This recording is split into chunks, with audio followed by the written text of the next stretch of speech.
Hi everyone, and welcome to episode 57 of Piv's NXT Point of View podcast. My name is Bill Pivets. If you guys want, follow me on Twitter at bpiv_sports. Also, if you don't mind, rate, review the podcast on iTunes, Podbean, wherever else you guys listen to your podcast. Also, if you want, listen to the podcast on YouTube. I post it there as well. This week's going to be a little bit of a longer episode. I'm going to recap quickly last week's episode of NXT and also go over NXT TakeOver Dallas. So let me get the NXT show out of the way first. We had advertised Samoa Joe versus Bull Dempsey and Apollo Crews versus Alex Riley. There were some loud NXT chants to kick off the show, and the first match was American Alpha versus John Skyler and Corey Hollis. First thing I noticed is that Jordan is huge compared to Hollis. There was a huge size difference between the two. Jordan had Hollis behind his back. He tagged in Gable and then tossed Gable over, and then Gable finished the behind the back takedown. Hollis tagged in Skyler. He had the advantage. Not for long though. Jordan came in and landed a huge dropkick. Gable landed a springboard arm drag takedown. Skyler was able to slam Gable, and Hollis connected with some punches. They were wearing down Gable as per the usual formula, but I'm just surprised that they gave the jobbers this much offense leading into TakeOver, because I guess they would want to make the champs or the challengers at least look strong. But it was just surprising that this match went on as long as it did. Gable hit two belly-to-belly suplexes. Jordan was back. He landed a flapjack and shoulder block, and then they hit the Grand Amplitude to get the win. Decent match overall, though. It should have been a couple minutes shorter, maybe like a 2-minute squash. Just have American Alpha come out firing and dominate these two, and then head into Dallas.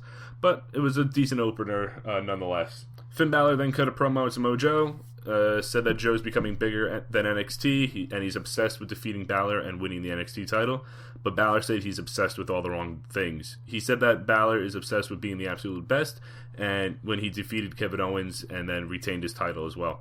He then said, two more days, meaning their match at TakeOver. Second match was Baron Corbin versus Michael Culari, I believe that's how you pronounce it. Corbin stomped on him. Mike was able to hit a quick drop kick, but Corbin came back and turned him inside out with a clothesline. He then stomped on him some more in the corner and then hit deep six to get the win. This is the match I wanted American Alpha to have. Maybe not as quick, but this dominance. Maybe give the jobbers a little hope, but then just shut them down with their finisher. But Corbin, quick and effective and ready for Austin Aries at TakeOver. After the match, Corbin picked up Killardy and hit him with the Other Days to send a statement to Austin Aries. We then get a nice lengthy hype video about Shinsuke Nakamura, and then a second No Way Jose vignette. With the way these vignettes are going, I have a bad feeling that this guy's going to be Adam Rose 2.0 and not the NXT Adam Rose, the one we see on WWE. So I don't have hope for this guy. I don't know why that WWE insist on having some sort of dancer gimmick, but they will anyway, so let's see what it is. Third match, The Revival versus Tucker Knight and Steve Cutler. Cutler was quickly back to the corner, but escaped. Dawson made the blind tag and hung Cutler over the top rope. The champs then wore down Cutler some more. They hit in a assisted gourd buster. They went for a second one, but Cutler escaped and tagged in Tucker Knight. He plowed through both men, hit him with some separate drop kicks, which looked nice coming from the big guy that Tucker Knight is. He then hit Dash with the Luthez press. He chased Dawson around the ring, around the outside, to Trailer Park Grip, sorry. But Dash made the blind tag, and they hit the Shatter Machine to get the win. Pretty much the same formula as the opening match. The jobbers got some offense, but the champs in this case were able to outsmart them and pick up the win. Definitely could have went a little shorter, but they had to fill some time elsewhere, so why not here?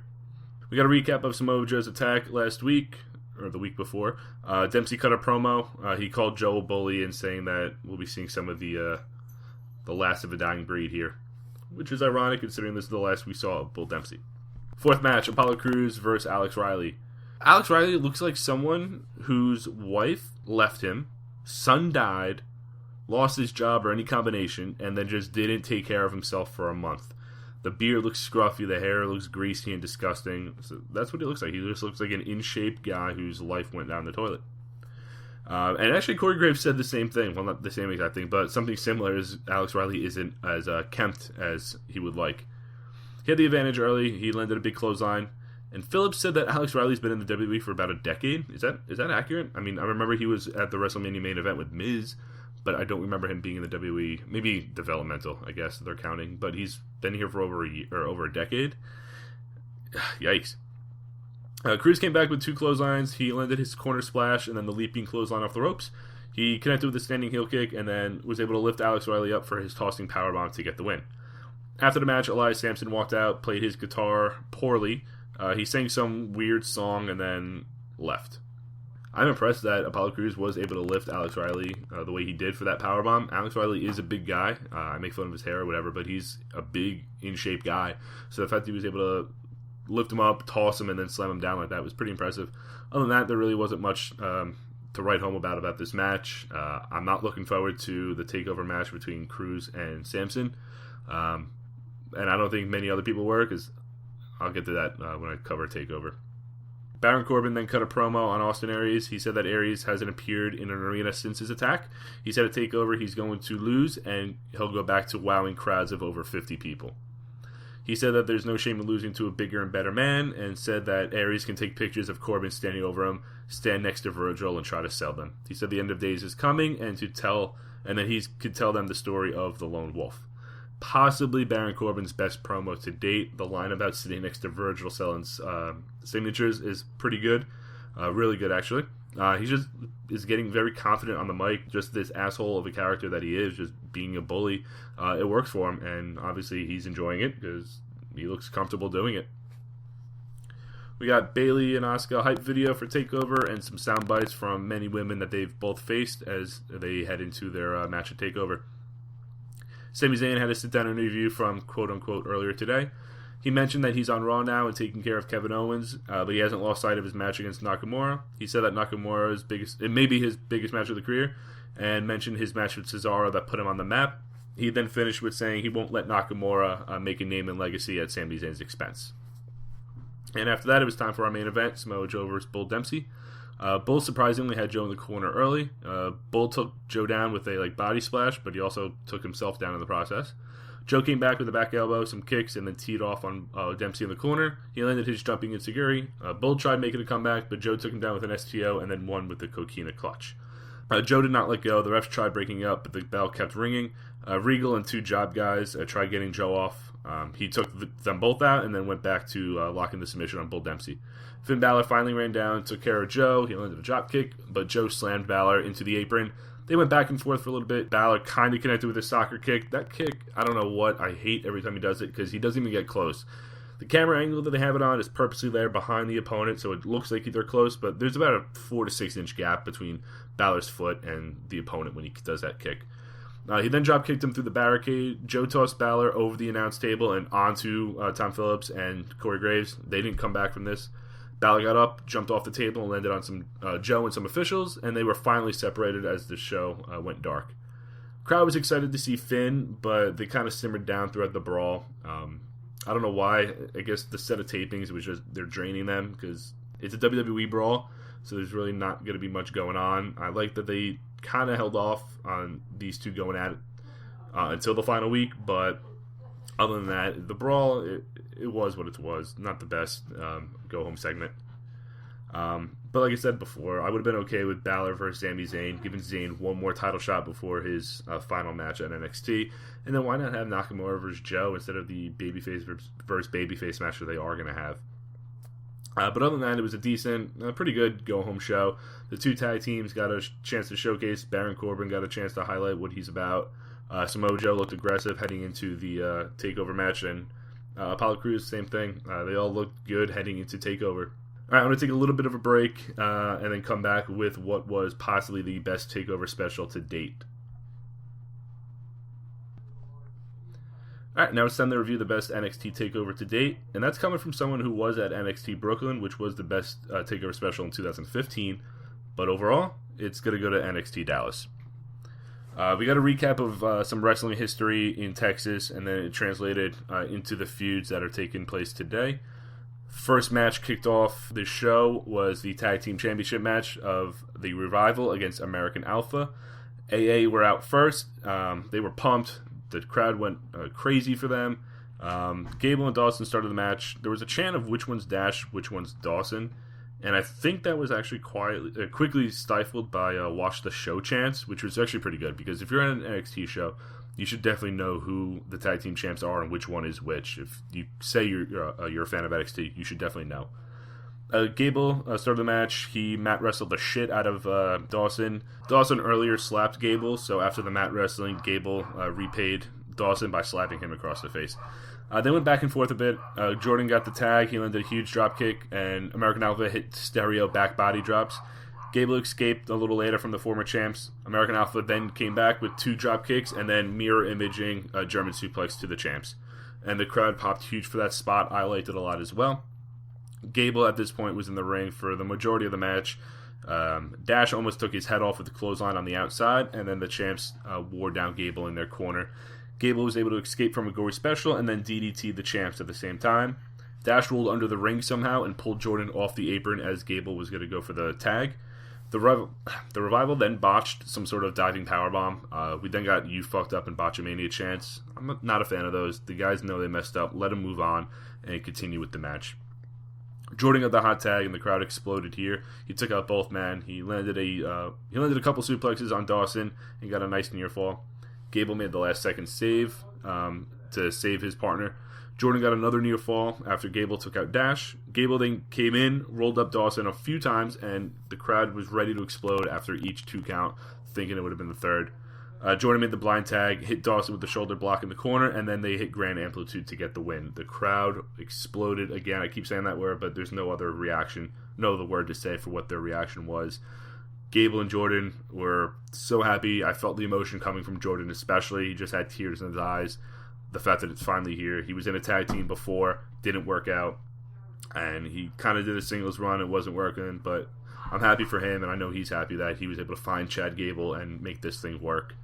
It was probably the best opening match they could have picked of all the other matches on the card, and it was a great psychology in this match. The champs, well, former champs, were doing everything that they could to cheat and get the win, to walk out with the titles. They went with feet on the rope for pins, eye pokes, distracting the refs, taking the opponent off the apron for the tag. But Gable and Jordan were just too quick, and they were just one step ahead of them. They're so over right now, and I kind of wish they put the titles on Enzo and Cass at TakeOver in Brooklyn, but I understand why they put them on Dash and Dawson, build them up a little bit as the top heels, and then have the payoff here, because this is NXT's WrestleMania pretty much. A lot of things are going to be shifting as far as the roster, and starting it off with a nice big win for American Alpha is a great way to start. And honestly, if you haven't seen it, or if you have seen it, go ahead and watch it again. It might be my favorite match of the show. Second match, and for a good reason, was Austin Aries against Baron Corbin. Corbin wore a jacket that looked like it was leftovers from a Triple H entrance a couple years ago. It had skulls on the shoulders and some like chains and stuff. And there was a huge size difference. I mentioned earlier the size difference between Hollis and Jordan. The size difference between Aries and Corbin was huge. Aries came out firing to start the match. They were dueling, let's go Aries, let's go Corbin chants. For whatever fucking reason, there's people cheering for Baron Corbin. He's the best heel in the NXT, or second best to Samoa Joe, sorry. But I don't know why anyone would cheer him. I guess there's some people against indie guys, I don't know. Aries quickly took Corbin to the outside, landing a diving axe handle from the top rope. Corbin then created some space and hung Aries over the top rope and took his turn on offense, multiple elbows in the corner, stuff like that. Aries came back with some loud chops and a flying forearm. He then connected with a springboard, axe handle, and a neck breaker between the ropes. He hit a missile dropkick to follow up. He hit another dropkick in the corner and a dive through the ropes. Corbin then caught Aries with deep six on the outside mat. Aries just beat the 10 count. I think he was at like 9.5. And then he did the just bring it sign to Corbin. Aries countered End of Days and rolled up Baron Corbin to get the win. Like I said, it was a good spot for this match to come down between the tag titles match and what followed it. Corbin stood out. He really doesn't lose much with this match. He was dominant of Austin Aries early, but Aries, the veteran that he is, was able to counter the finisher and roll him up to get the win. And I don't think this feud is over the way that it finished. Corbin definitely isn't going to take that, and I think it makes sense because if Aries just would have beat him with the clean pin, I don't think it would have bode well for Baron Corbin. So the quick roll up, I think it's definitely going to set a fuse under Baron Corbin, and it was a good showing for Austin Aries nonetheless. He didn't do all of his big spots, but he was able to showcase enough that fans got behind him, and like I said, it's because they didn't show everything that he could do. It's definitely going to lead to another match down the line. Match 3. Probably the best match of the... No, I keep saying probably. It's definitely the best match of the night. Sami Zayn versus Shinsuke Nakamura. Holy fucking shit. This match, it wasn't even a match. It was a fight. It was a brawl. It was war. There were holy shit chants during Nakamura's entrance. The bell rang and there were loud dueling chants between both superstars. Nakamura just was oozing charisma. Not to take away anything from Scott Hall. But he was just very flashy in the ring, just showboating. Everything that he does. It's my first time seeing Nakamura. So just seeing everything the way that it's supposed to with Nakamura, how his whole character is. I kind of wish I didn't have to type this up. I just wanted to watch the match. Sami landed 3 arm drags and then mocked Nakamura a little bit with his taunts. Nakamura landed some kicks and a knee drop. Sami came back with a snap suplex and drop kick off the ropes. Nakamura had Sami Zayn on the apron and landed a running knee and then knee drop to the back of his head. And that would have been his focus for the rest of the match, pretty much. Just focusing on the head and neck area of Sami Zayn. Zayn then sent Nakamura to the outside. He landed his flip over the top rope, and he almost missed him. He actually overshot him a little bit. He then hit a diving crossbody for a close near fall in the ring. Nakamura came back with some quick knees. Zayn landed a slam and almost dropped Nakamura on his head. They then traded forearm smashes, and instead of, how like the heel babyface dynamic, they would go boo, yay, they actually went, yeah, as both men were landing their forearm smashes. And then there was some decent yes chant while they were doing it as well. Awesome spot. The crowd, not just to get sidetracked here, the crowd went a little bit into it for themselves, but I think they settled down in this match in the main event. Nakamura was bleeding from his nose, I guess from those forearms. They didn't stop the match, though. It wasn't too significant. Nakamura just kept kneeing and kicking the shit out of Sami Zayn. Sami popped up with 2 huge clotheslines out of nowhere. Nakamura hit a knee smash and then rolled him into an armbar. Sami came back with some huge kicks and then locked in the Koji clutch. Sami missed the haluva kick and Nakamura hit a reverse exploder suplex. Sami ducked the running knee and came back with the blue thunder bomb. Nakamura blocked Sami's exploder and then landed about 20 elbows to the head. He then went to the top rope, landing a diving knee to the back of Sami Zayn's head. He then hit the Bumaye, I think that's how you pronounce it, that running standing knee strike. He didn't really catch him with his knee. He kind of caught him in the back of the head with a calf, but that's how he got the win. After the match, Nakamura went over for the handshake. There were then thank you Sami chants. Sami got up, they shook hands, Nakamura left, and Sami stood in the ring. Huge Ole chants. He looked around, waved, and then left. Yeah, you heard my reaction at the beginning. I have no other words to describe this. It was the best NXT debut match I've ever seen, and that's saying something compared to what Kevin Owens did. I mean, granted, he fought CJ Parker in his debut, but his whole event was his debut. This match, they kept it in the ring for the most part. They really didn't do anything, no gimmicks or anything like that. They didn't need it. It was a fight. It was a war, and I kind of feel bad for Sami Zayn now on WrestleMania. He's got to compete in a 7-man ladder match. But if this was Sami Zayn's last match, he went out on fucking top. It was... I got nothing. I'm just going to move on. Watch this match. 4th match was the NXT Women's Championship match between Bayley and Asuka. And could this be Bayley's last match too? I wrote that before I even saw the finish. I mean, she's done everything that she could. She's held the belt since August in Brooklyn. Whatever happens after WrestleMania in the women's match, Bayley could be the next one. Whether Sasha wins, Charlotte retains, even Becky. Becky and Bayley haven't really fought much in NXT, so having them compete the first month or two on Raw and the pay-per-view could be nice. They went back and forth early, countering, reversing each other's moves. Asuka caught Bayley with the hip attack off the ropes. She missed the second one. Bayley then came back with 2 back elbows and a diving crossbody. Early on, the crowd seemed out of it, I noticed. I guess they were trying to come down from the Nakamura-Zayn match, the women's match, as the buffer, but they picked it up towards the end. Asuka landed some kicks in the corner. Bayley escaped, put Asuka in the tree of woe, and hit a jumping elbow off the ropes. She then connected with the Super Kinrana. Bayley hit a guillotine choke, or locked in a guillotine choke, but Asuka was able to escape and locked in an ankle lock. They went back and forth with some submissions. Bayley dove through the ropes and hit Asuka with a flying head scissors. She continued with forearm smashes, but Asuka was just hulking up. She landed her combination of kicks and a missile dropkick. She then hit a running knee and got the near fall. Bayley countered the hip attack into a back suplex, which was a nice spot, just catching her in midair and just tossing her over her head like that. Asuka went for a standing heel kick, but Bayley caught it and locked in a knee bar. Asuka blocked the belly to Bayley and hit the spin kick. She then locked in another armbar. Asuka went for the Asuka lock, but Bayley was reaching for the ropes, kind of like standing and turning with her. She spun Bayley around like an airplane and then locked it in. Bayley was struggling for a little bit, but Asuka locked it in even deeper, and Bayley passed out, which means Asuka is your new NXT Women's Champion. Another amazing match. Like I said, this is the theme of the night. Amazing match after amazing match. Little slow in the beginning, and I think that has something to do with the crowd. They just weren't into it right away. But the story, again, was great. It was the toughness of Asuka, the aggressiveness that she shows, and then the never give up attitude from Bayley. And technically, she didn't give up. She passed out. Her body gave up on her. Her body failed her. She did not tap out and quit on Asuka. So we'll see. Maybe this isn't Bayley's last match on NXT. Maybe it's her fighting to get back and prove herself that she didn't quit, that she can actually defeat Asuka.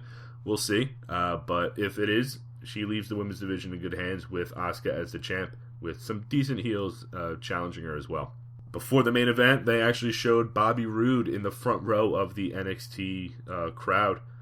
I know there's been talks between the two sides, Bobby Roode, NXT. It seems like it's going to become NXT at this point with, AJ Styles isn't in NXT, but he was on Raw, Samoa Joe, Austin Aries now, James Storm was here for a cup of coffee, and now Bobby Roode. I don't know. And TNA had some really good guys. I know it's not a TNA podcast, but they had some really good superstars, and whatever they did behind the scenes to screw it all up, that's on them. They definitely had the talent, and at some point, they actually had a better roster than WWE. I'm not afraid to admit that. The guys that they had, a great roster. But with that, it was time for the main event. Finn Balor, Samoa Joe, NXT Championship. Joe went out first. He had that Mr. McMahon power strut going on. Balor came out with revving a chainsaw. I guess Texas Chainsaw Massacre. But what the fuck is going on? Chainsaw Charlie came back, handed Dean Ambrose a chainsaw a couple weeks ago on Raw. Did he take it from Dean Ambrose? What? I don't know. Chainsaws, that's weird. Balor landed a few strikes. They had butted heads in the early going, maybe the first 30 seconds of the match, and Joe was bleeding. It was gushing out. The ref had to stop it a few times. Balor hit a flipping splash. Joe tossed Balor over the guardrail into a security guy. That guy was probably done for the rest of the night. Joe kept the pressure going, landed a diving forearm through the ropes. The crowd booed actually every time the ref went to clean up Joe. They got him on the ramp. We were able to stop him to clean up that cut. Huge PG sucks chance. Joe came back, slammed Balor down. He landed a heel kick and got another near fall. The ref pushed him away, threw up that X sign. You know what they do when a guy can't compete. He threw that up, and the crowd erupted again with fuck PG chants. They cleared Joe. He went right back on offense. He didn't give a fuck what was going on. He wanted to attack Finn Balor. Balor came back with a dropkick. Both men were down. Balor landed his running chops and then dropkick through the ropes. Joe countered the sling blade into a suplex. Balor was able to connect with it, though, a little later on. He went for the shotgun dropkick, but Joe moved and hit the senton splash right away. He then hit his powerbomb Boston Crab spot, where he holds the legs, flips over. He then transitioned into a crossface. Finn Balor connected with his second sling blade and the shotgun dropkick. Joe got up, blocked him on the corner, and hit the muscle buster, but got a 2 count. Joe's face when he kicked out was amazing. He was in disbelief that Finn Balor was able to kick out of that after everything that went on. They traded strikes back and forth, which ended up ending with Balor connecting with the Pele kick. He hit a third sling blade and a shotgun dropkick, hit the coup de grace. He went for the Bloody Sunday, but Joe was able to lock in the clutch. In the meantime, Balor hooked up a little bit, rolled Joe over onto his back, and got the 3 count. Joe's look at the match was even more amazing. The disbelief on that was even worse than what he had when Balor kicked out of the muscle buster. Joe got up, stared down Balor, and ended up leaving the ring. The stoppage early really didn't kill the match for me, but it definitely slowed the pace down of what I think they would have been able to do if they weren't stopped by the blood. But after they either got it under control or they forgot about the blood, these two were able to actually have a good match. I think I said this on an earlier podcast. I wasn't looking forward to this match as much because we've seen it before. If they would have went with Zayn Balor, I think the crowd would have been more invested, and I think it would have been a better build because we haven't seen that match before. And then Joe Nakamura would have been an amazing match as well. But other than that, I think it was the second or third best match on the card. Definitely Sami Zayn Nakamura was the first. Was the tag match better than this match? That's a tough one. That's definitely a tough one. But I was actually more surprised by the outcome. I was expecting Finn Balor to lose here to move on to the main roster. But unless they're going to do something as Finn Balor competing on both NXT and the main roster, kind of like what Kevin Owens did, I don't know. But Samoa Joe as the new heel champ with the next contender coming out, that would have been intriguing as well. Who the next babyface would have been. Apollo Crews? I don't know. Who's after? Would have been Nakamura already. But having Finn Balor there as still the number one babyface to give him time to build someone else up makes a lot of sense. But other than that, it was an amazing show. I'm probably going to watch some of these matches again just to sit back and watch it and enjoy it. If you haven't seen it, go watch it. If you have, I don't blame you if you watch it again. But I think this already is going to be better than WrestleMania. WrestleMania is not going to be a bad show. There's some good matches there, regardless of the build. I think those superstars will be able to pay off what WWE hasn't been able to build up. Hell in a Cell should be interesting. Lesnar Ambrose should be amazing. The championship match, the IC title ladder match. They got some good stuff, but they definitely have their work cut out for them compared to what NXT was able to do on Friday night. So, again, I apologize if the show was long. I just had a lot to cover. Just didn't want to do NXT on Thursday. Just didn't have time to do it, so I combined them all into one. But that was episode 57 of Piv's NXT Point of View podcast. I'll be back next Thursday with episode 58. Peace.